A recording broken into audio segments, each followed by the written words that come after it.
We asked our Instagram followers who is the best Gruul commander. Shout out to this guy, and we can now tell you the top 10 best Gruul commanders in MTG 2024 update. Just making it into the list, we have Ataka World Render.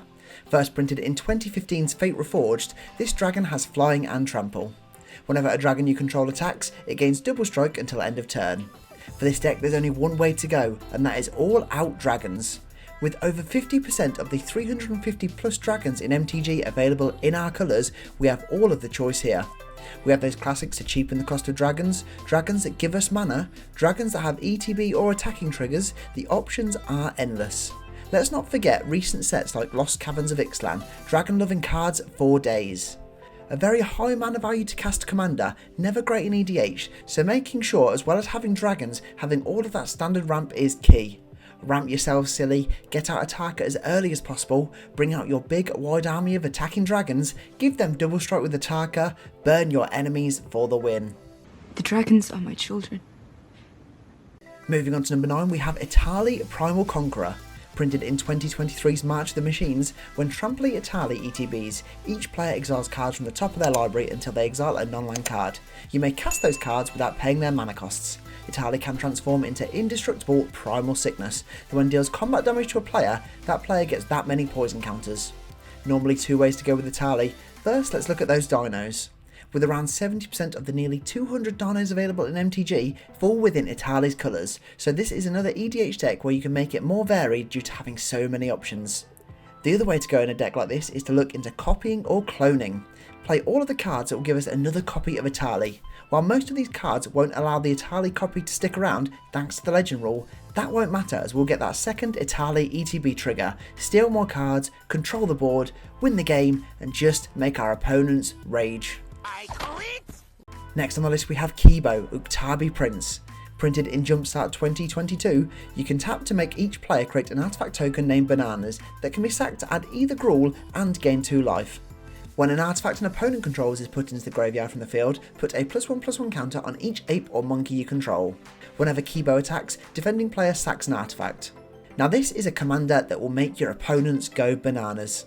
Cheeky bugger. Fortunately, although numbers of apes and monkeys in MTG are limited, almost all of them fall within our colours, so the remaining 99 cards going into this deck are less varied and almost fall straight into place. We'll be playing all of those creatures, plenty with fight loving abilities, meaning we can clear our opponent's side of the board and get some Kbo triggers through. Of course, if you really want to cheese it, red does love all of those extra turns. But do you know what having a red coloured monkey loving deck means? Yes, this may be one of the only decks we've ever covered that Prickly Marmoset falls straight into. What? Did we just become best friends? Yup! In at number 7 we have Roric Thar, the Unbowed. First printed in 2013's Dragon Maze, this ogre has vigilance and reach, attacks each turn if able, and whenever a player casts a non-creature spell, RT deals 6 damage to that player.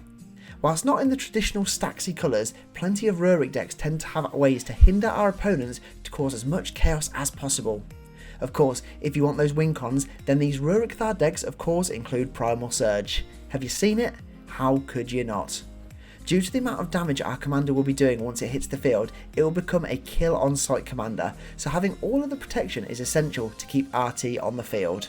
We can get hit by that 6 damage too, so make sure we throw in all of those creatures so we can dominate and our opponents can get sent all the way to the Shadow Realm. Narrowly missing out on the top half we have Xenagos, God of Revels.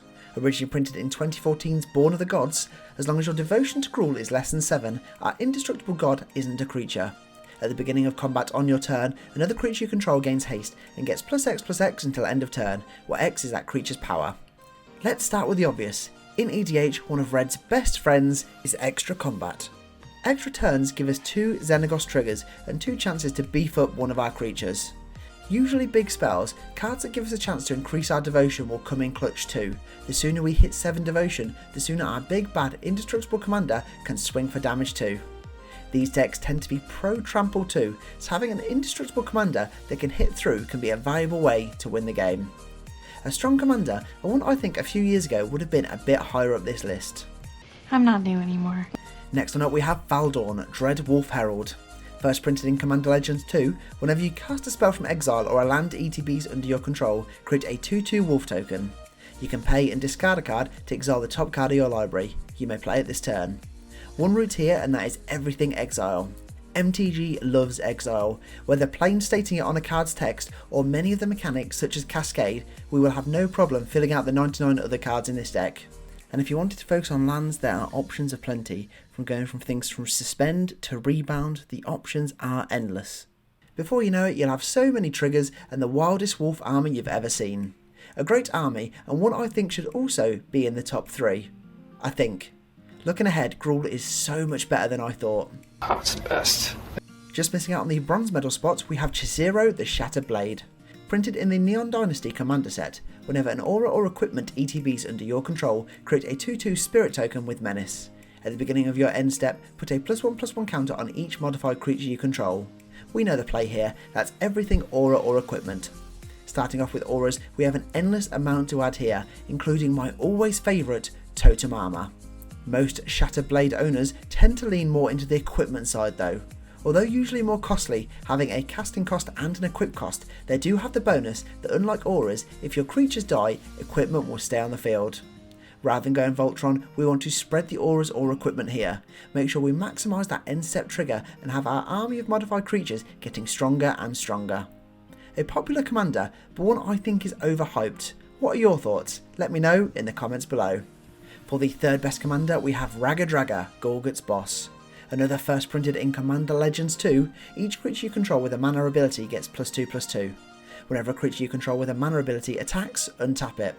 Whenever you cast a spell, if at least 7 mana was spent to cast it, untap target creature. It gets +7/+7 and trample until end of turn. Let's start off with our Mana Dork army. Our mana ability monsters will make up a big chunk of this deck. They'll help us ramp, but also help cast those big spells. We also need a big chunk of big mana value spells too, to help give our mana loving creatures +7/+7 and trample until end of turn. Normally the bigger the spell, the bigger advantage you'll have, so as well as a boosted mana dork with trample, we'll be at an even bigger advantage at our side of the table.